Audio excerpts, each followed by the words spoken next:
Thanks, and welcome everyone. Thanks for joining the call today. As mentioned in the intro here, it's me and our CFO, Agneta Palmér, with you today. And in today's conference, we'll go through performance and some of the highlights in the first quarter of 2026 before opening up for a Q&A. So let's move directly to page number 2, please. And I'd like to start by looking at the development of some of our strategic KPIs. And as you can see here, it's evident that we continue to clearly track in line with plan to increase the share of sales from recurring revenue and also accelerating the share of sales from higher margin products like, for example, our ECLS offering, our consumables in infection control, and our beta bags within the sterile transfer product category. This is all supported, of course, by solid and effective quality processes. And if we look at the specifics here, you can see that sales from recurring revenue continue to make up 2/3 and high margin products closing in on about 70% right now. When it comes to quality, the number of field actions in relation to sales has decreased significantly, and we see this positive trend sequentially continue also into the beginning of 2026. And these improvements, we always act with in line with thinking of responsible leverage and an attractive long-term return on invested capital. We can move to page number 3, please. So if we then look at some of the key takeaways from the first quarter, we managed to beat last year's record quarter and grow top line organically. Net sales grew by 0.8% organically, with positive development specifically in life science and in surgical workflows. And on the order intake front, we saw an organic increase of 3.9%. When it comes to our adjusted gross and EBITDA margins, they were down in the quarter, mainly due to the strong headwind from currency and from tariffs. And adjusting for the 226 million SEK in currency and the tariff headwinds in the quarter, the EBITDA margin was about 50 basis points higher than last year's Q1. So the conclusion from that is that the underlying performance in our business continues to be strong, and it's developing according to the plans, the long-term plans that we have laid out. We also have a strong cash flow and continue to have a solid financial position. So our financial leverage is at 1.5 and well below the 2.5 times EBITDA that we have kind of as an internal threshold. We can then move over to page number 4 and some of the key events during the quarter. And if we start with our product offering and our customers, I think one situation that is, of course, evolving on a daily basis is the situation in the Middle East, and we continue to monitor this closely. Our first priority is, of course, to tend to our employees in the region and continue to support our customers. And if you look at the region as such, it makes up about 2% of our sales, and whereas Saudi Arabia is half. So far, the impact on top line and on cost has been very limited for us. To our life science customers, we launched a new steam sterilizer dedicated to larger items for use for labs and for research applications. And when it comes to the sustainability and quality perspective, I'm very happy to see that we got the CE approval for Cardiohelp 2 in the quarter, and I'll talk more about that on the coming slide here. In addition to this, we have in our implants business received EU MDR certificate for the Integard Synergy, which is a vascular graft with an antimicrobial coating to minimize the risk of infections.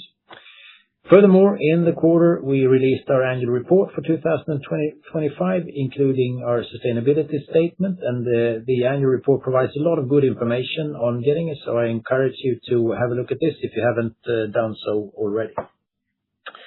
We can then move to page number 5, please. So just wanted to elaborate a moment on the positive news about the CE approval for Cardiohelp 2. And just to remind everybody, this is a market segment where we are already the global market leader within ECLS therapy, thanks to our strong existing portfolio.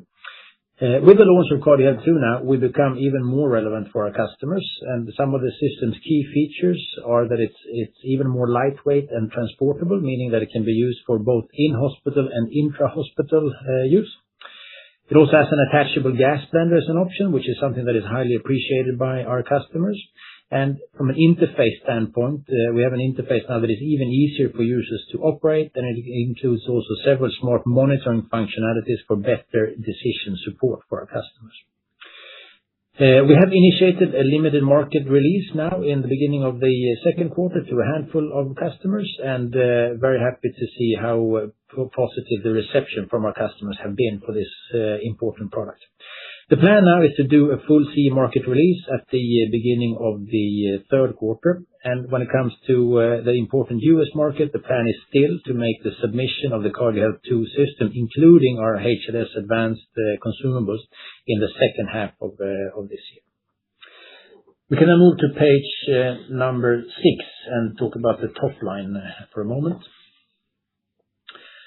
So overall, we had a solid top-line performance in Life Science and in Surgical Workflows. And when it comes to order intake for the group, we grew 3.9% organically. The order intake for Acute Care Therapies decreased mainly due to the temporarily high comparative figures in ventilation, where one competitor last year drastically exited the market. So we were very successful in capturing some of that market share. At the same time, we saw really good growth when it comes to ECLS consumables across the board, and this is, as you know, one of our key categories. In Life Science, the organic order intake increased in the quarter, for example, because of an anticipated improvement from low levels that we've seen in bioprocessing for quite some time, and this is something that it's good to see some of the momentum. Those grew double-digit in the quarter, mainly on the back of the strong development across all our product areas, which is also encouraging to see.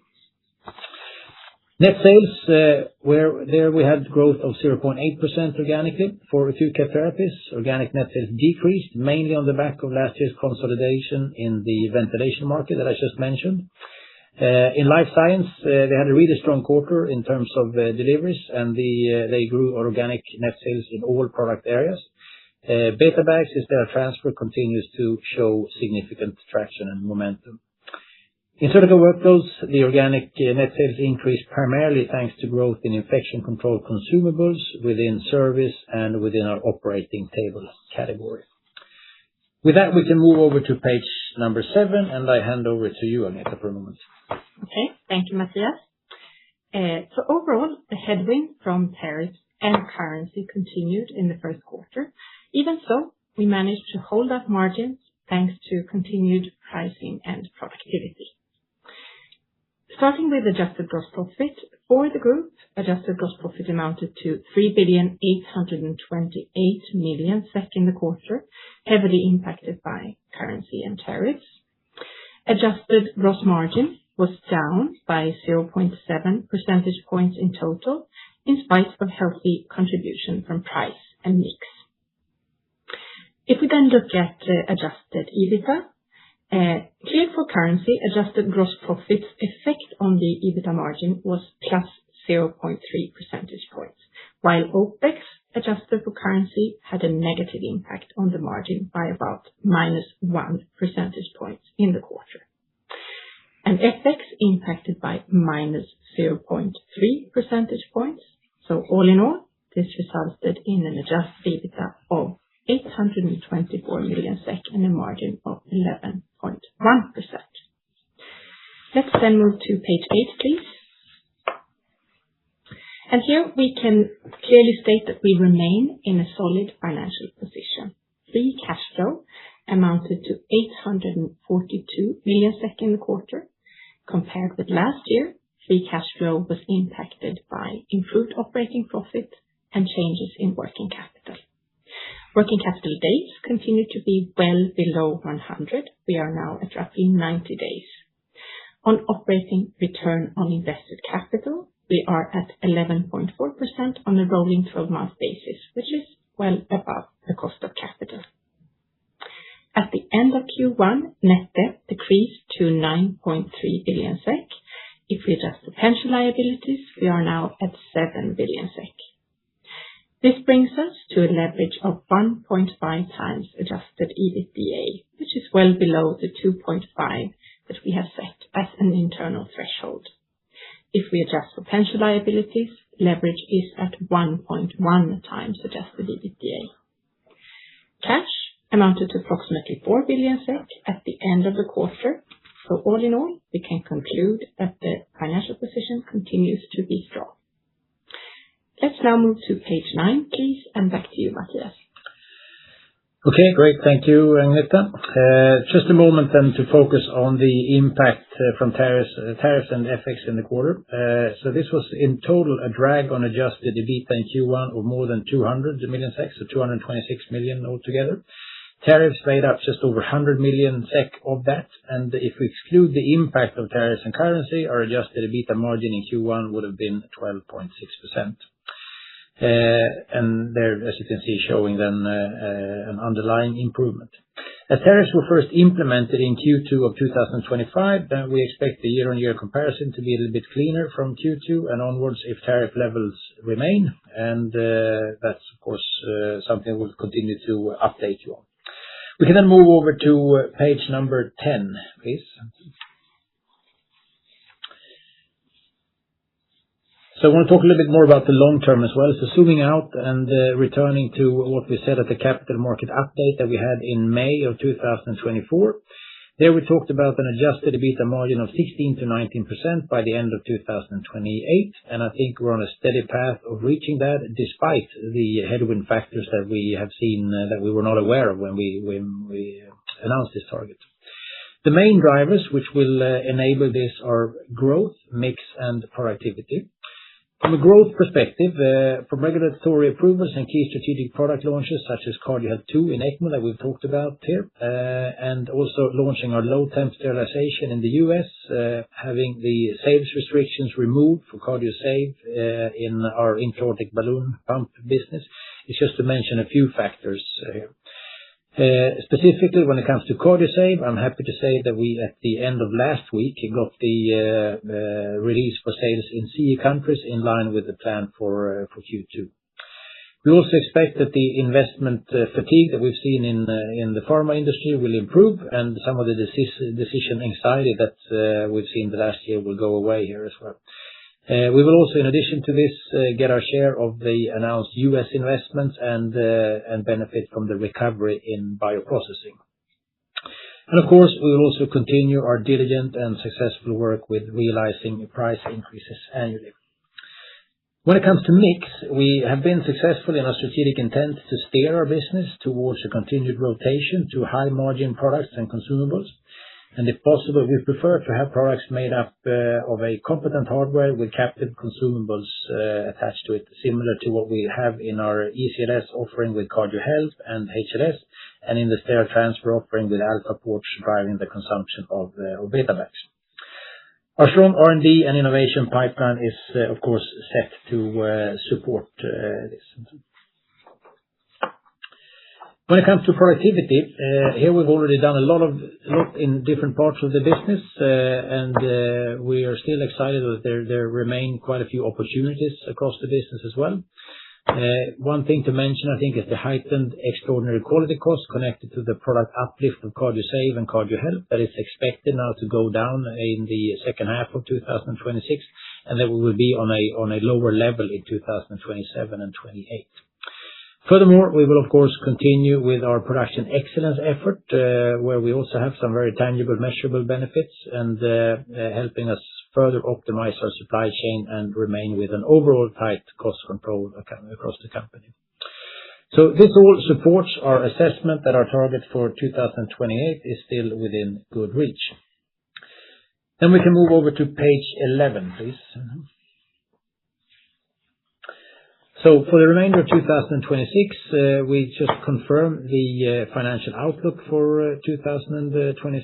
As we all know, there are some geopolitical uncertainties that we need to navigate. But based on the underlying demand and the dialogue that we have with our customers on a daily basis, our expectation remains for an organic net sales growth in the range of 3 to 5%, adjusted for the phase out of the surgical perfusion product category. Surgical perfusion is still expected to have some net sales in 2026, but declining from about 250 million SEK last year to 50 million SEK this year. We can then move to page 13, please. So in terms of the summarizing here, the key takeaways from the first quarter, we did achieve organic growth in our top line despite the record quarter last year. Tariffs and FX continue to be a significant headwind, but our underlying performance is improving. Cash flow in the quarter was really strong in the quarter, and our financial position remains solid as well. For 2026, we reiterate our guidance for organic net sales growth of 3%-5%, adjusted for the phase-out of the Surgical Perfusion. And when it comes to our priorities for 2026, you've heard them before. We are focused on addressing the remaining challenges when it comes to quality remediation in Acute Care Therapies. We focus on sustainable productivity improvements and cost consciousness when it comes to navigating the geopolitical uncertainty and also addressing the impact from tariffs. And most importantly, we continue to focus on the work hand in hand with our customers, adding value for them and the patients that they serve. With that said, I open up for questions. If you wish to ask a question, please dial pound key 5 on your telephone keypad to enter the queue. If you wish to withdraw your question, please dial pound key 6 on your telephone keypad. The next question comes from Sten Gustafsson from ABG Sundal Collier. Please go ahead. Yeah, good morning. A couple of questions. First of all, with regards to the ventilator headwinds you had here in Q1, if I remember correctly, you had pretty good sales development for ventilators also in Q2 last year. So is it fair to assume that the headwind will continue into Q2? That would be my first question. Maybe to some extent, it's not going to be a significant factor, I think, for Q2, but it certainly won't be a big help either. Okay, excellent. Thank you. My second question is regarding Cardiohelp II, and what kind of gross margin should we assume for that product compared to the existing Cardiohelp product?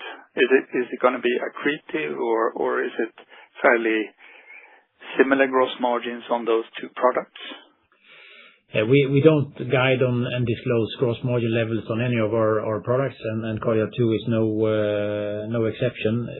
Generally, though, when we work with product development and new launches, we make sure that the products that form the next generation of any therapy or product category have a better gross margin than the category, the generation that they replace.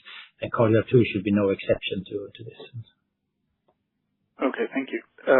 And one finally, if I may, you talk about these lower extraordinary quality costs going forward. Could you please sort of quantify those? I mean, we've heard 800 million in the past, and where we are today, how low those will be going forward. Yeah, I think you're right. We said that they peaked at about 800 million SEK in 2024. We saw a small decrease in 2025. We expect another small decrease this year, and then a slightly bigger decrease from 2027 onwards. And the end game here is to at least halve those costs there. Excellent. Thank you very much. The next question comes from Erik Cassel from Danske Bank. Please go ahead. Hello, everyone. First, I want to get some more color on the decomposition of the ACT decline. I mean, obviously, you talked about ventilators, but you're also talking about cardiac assist, etc. And I think last quarter you said that the demand for cardiac assist was quite positive on the hardware side. So I wanted to ask if something has changed on that side, and if you could, if possible, give some more color on how much the ACT Americas part declined by the different parts.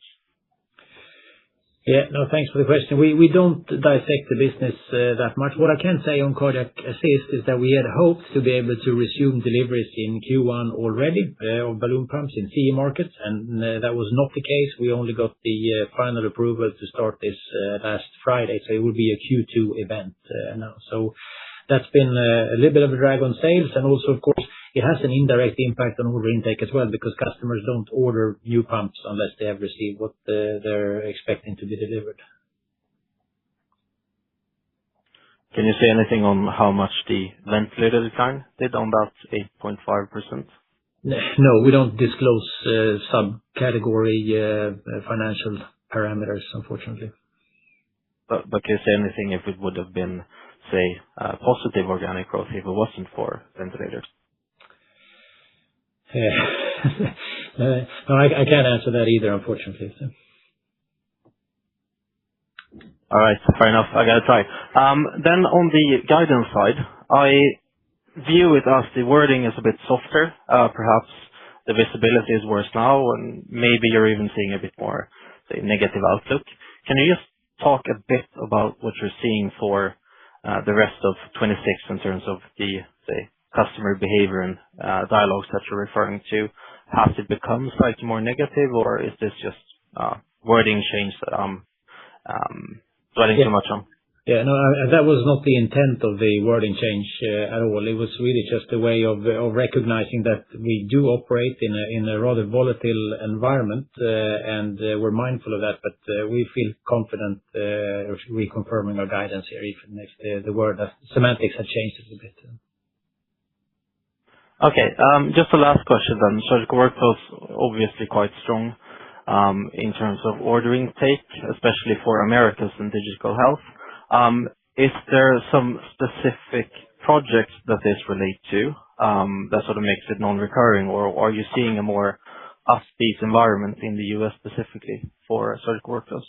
It's a bit of both. If you look at DHS, it's always lumpy. I mean, they tend to be rather large projects, and we do have that. But there's also a little bit of an underlying better confidence, I think, generally in the market, and also I think in the way we operate in this business as well. We made some tweaks to how we organize ourselves, which hopefully also for the long term has a better, more positive impact. But there's absolutely a bit of you cannot call them one-offs because they're not. It's just project business that is a little bit fluctuating by nature.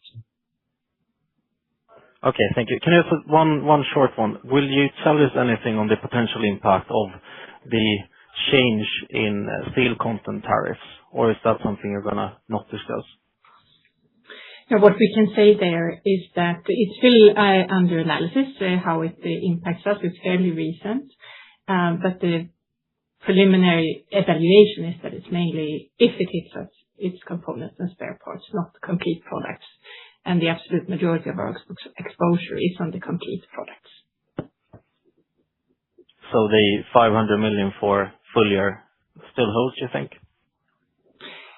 I don't think that we have guided on this, but that sounds like a fair assumption given the current levels. Yes. Okay, thank you very much. I'll jump back into you. Great. Thank you. The next question comes from Philip Wetterquist from SB1 Markets. Please go ahead. Thank you for taking my questions. I have a couple. First one, given recent price hikes that we've seen on raw materials such as plastic, steel, aluminum, it seems like you do not see any material effect of this in Q1, and I assume contracts are negotiated a few quarters in advance. But do you anticipate any higher input costs in the coming quarters, or do you not expect any effect at all from this? Yeah. Thank you for that question. If we dissect it a bit into parts, when it comes to freight, which is the more direct near-term impact, we have very limited impact in Q1, but if it's prolonged, yes, there will be some impact in Q2 onwards. When it comes to plastics, et cetera, it's too early to say that we have any effects there. Okay, thank you. At the Q4 call, you indicated price increases of around 2% for 2026. Did that materialize here in Q1, meaning the 0.8 organic growth was hampered by lower volumes? Are you able to accelerate price increases further if you see increasing costs here in the coming quarters? Yeah. We still stand by that, roughly 2%. It is a gradual rolling during the year, so it's slightly less than that in Q1. We are progressing well towards that level. Okay. If, let's say if costs are increasing, you won't be able to translate that onwards to your customers. You still anticipate on the 2% price increase then? This is always an ongoing discussion that we have with all the commercial dynamics and the cost levels that we have. Of course, we will adapt our ways of working if we see that we get higher inflation, but it's not an automatic or sort of something that we can directly pass on. Matthias mentioned it for tariffs, and it's similar then for raw material. We do have very active pricing. Okay. Thank you. I'll jump back into the queue. The next question comes from Kristofer Liljeberg from DNB Carnegie. Please go ahead.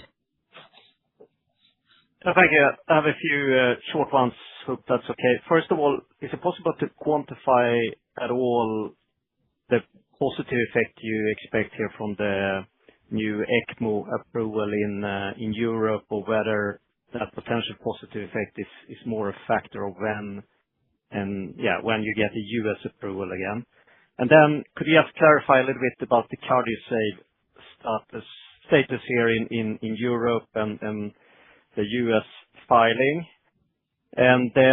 Finally on tariff, if it's fair to assume really neutral effect here year-over-year from the second quarter. Thank you.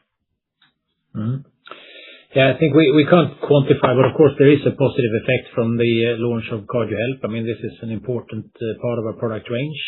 So definitely a net positive, but I can't give you a magnitude of that.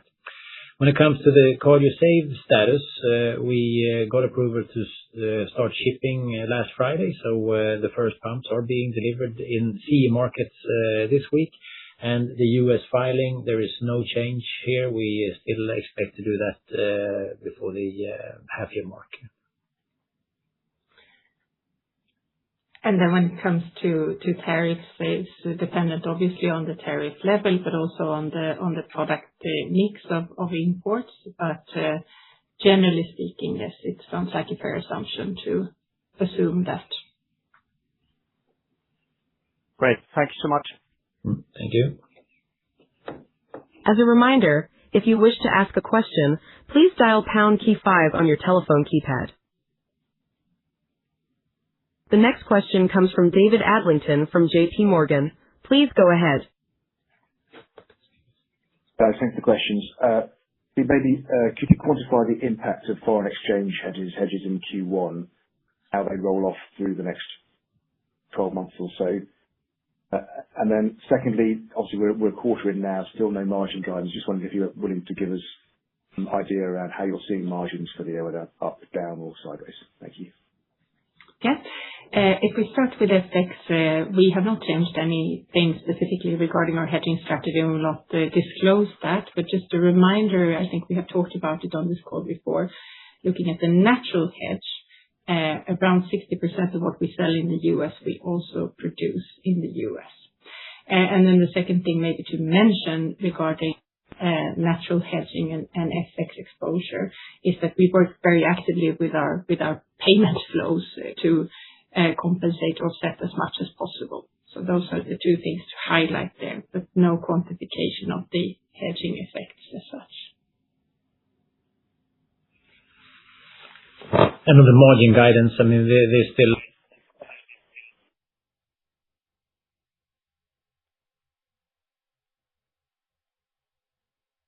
said in the presentation, we are confident about the long-term margin guidance of 16%-19%. Sorry, Matthias, you broke up again. I missed the first part of that. Would you mind just repeating the margins for this year? Yeah, I just said that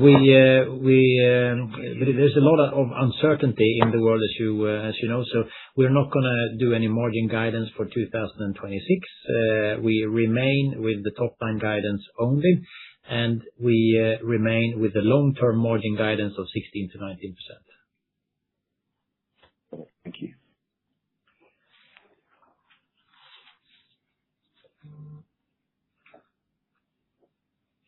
The next question comes from Ludvig Lundgren from Nordea. Please go ahead. Yes. Hi. I just have a follow-up on ACT. So on ECLS consumables continue to grow despite being up against rather tough comparison numbers, and I assume there was some flu-related headwinds here, given the lower hospitalizations Q1 2026. So I just wonder if there were any, one-offs or stockings of consumables that you saw here in the quarter, or if it's rather, the underlying run rate. You broke up for a second. Can you repeat the question on these as consumables, please? Yes. So seems pretty strong considering the quite tough comparison. So I just wonder if you saw any stockings or one-offs here in the quarter, or if it rather reflects the underlying run rate. Yeah. No, there were no abnormal events in Q1. I think your analysis of this seems correct. There's a good underlying demand.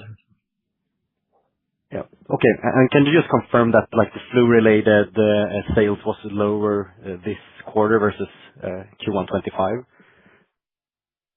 And that we see the same flu data as you when it comes to hospitalizations. How our customers use the products they buy, whether it's for treating flu or something else, we don't have perfect insight into.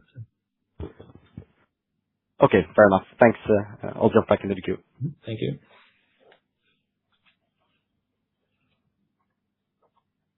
As a reminder, if you wish to ask a question, please dial pound key 5 on your telephone keypad.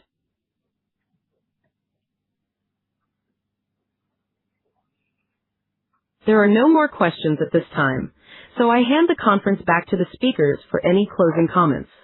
Okay, thank you very much. I think I already made the summary before the Q&A, so I just wanted to say thanks everyone for joining, and I wish you a good rest of the day. Thank you very much.